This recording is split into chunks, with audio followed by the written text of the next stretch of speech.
It's a Northwest Lifestyle Weekend on Como News. IRG's Health Talk continues. First guest is Dr. Timothy Alton. Dr. Alton is a board-certified orthopedic surgeon specializing in the management of acute fractures and hip and knee replacements with Proliance Orthopedic Associates. The hip, very important that you keep that in shape, Shannon. Absolutely, Tom. If you've ever had hip pain, you'll really appreciate that joint. All right, we're going to talk to Dr. Alton. Here is Shannon and Dr. Alton on IRG Physical and Hand Therapy's Health Talk.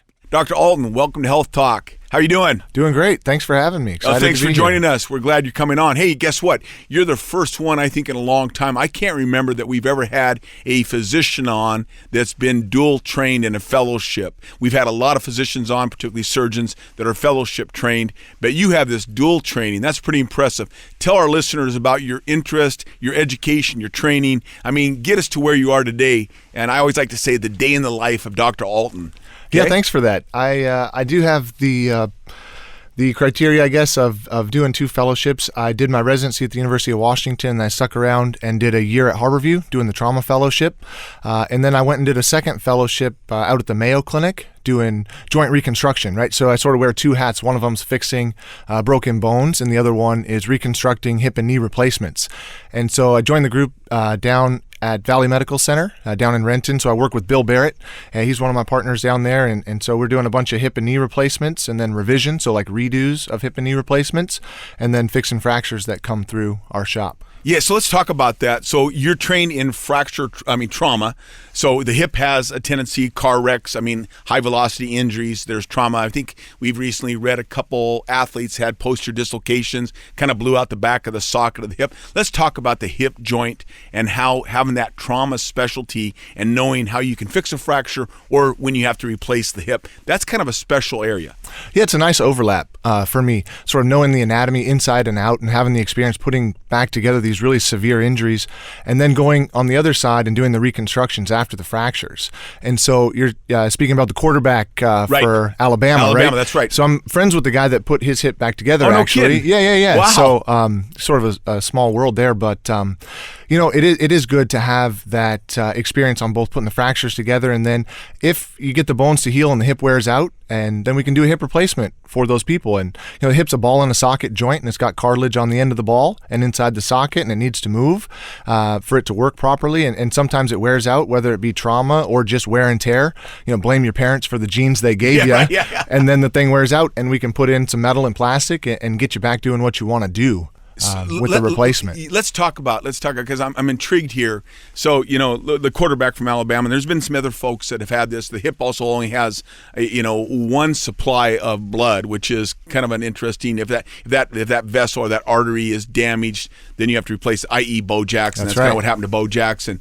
But as a surgeon with fracture kind of technology and repair, your interest is probably to preserve the joint as much as possible before using your technology to replace it. And that's kind of cool that you can look at that and go in. So you can go in and fix that acetabulum, or that socket we call it, that's blown out.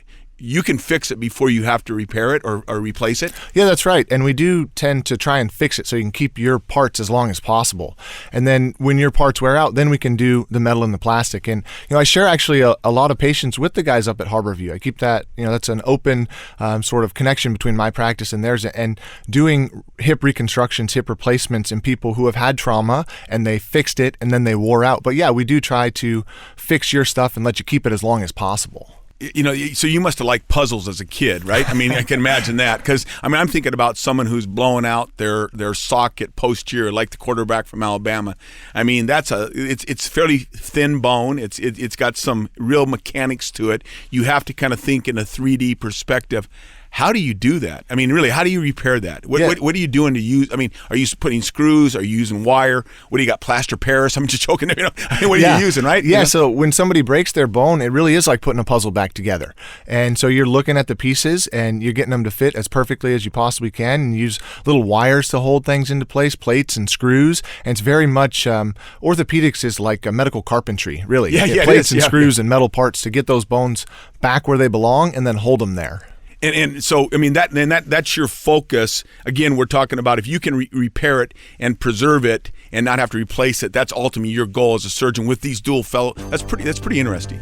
Yeah. That's exactly what our goal is to save your parts as long as possible, and then when they wear out, we can replace it for you. All right, that's been Dr. Timothy Alton. We're going to continue our conversation. That's coming up next as IRG Physical and Hand Therapy's Health Talk continues after this break. It's a Northwest Lifestyle Weekend on Como News. Here's Tom Hutler and Shannon O'Kelly with more IRG Health Talk.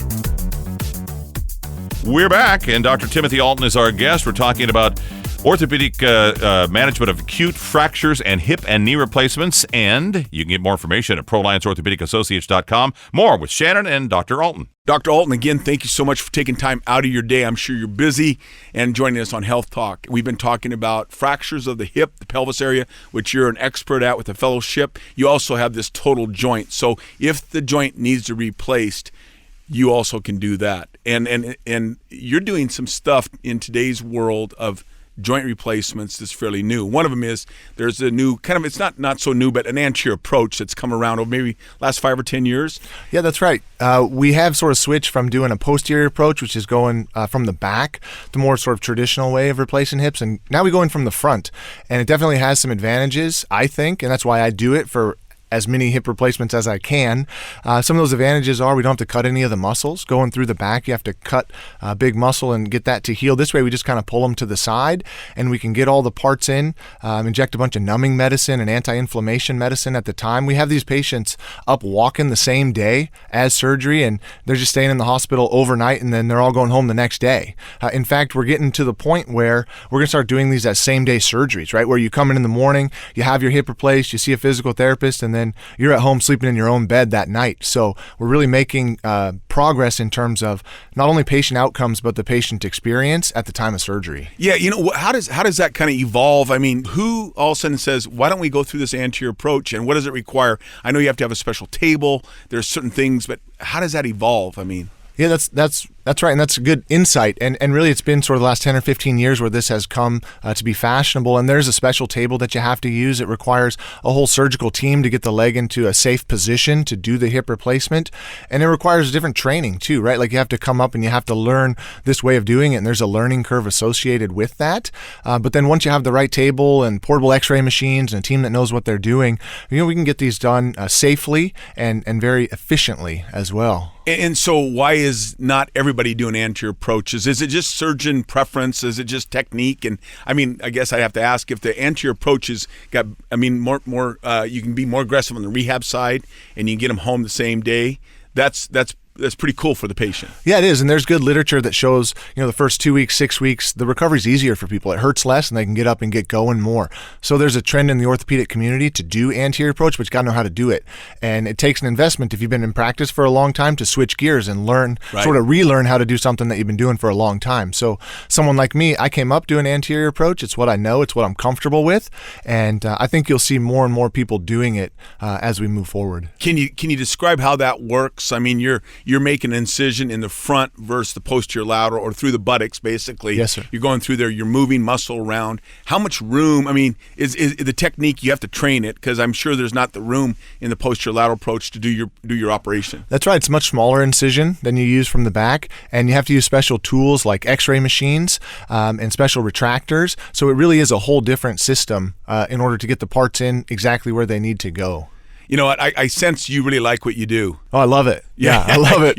You seem like you were born to do this. Yeah, I love it. You're excited about everything that's going on. And so, gosh, thanks for taking time out and joining us here on Health Talk. Thank you. Yeah, thanks for having me. I appreciate it. That's been Dr. Timothy Alton talking about the hip and knee replacements. The hip, Shannon, we talked about things like hip replacements and things, but there are a lot of things that doctors can do in this day and age with less invasive surgery, too. Tom, particularly in this day and age, hip surgery has come so far since I initially started in physical therapy 34 years ago. The stuff they're doing is pretty amazing with the hip. All right, Dr. Ali Anisapur is our next guest right here on Como.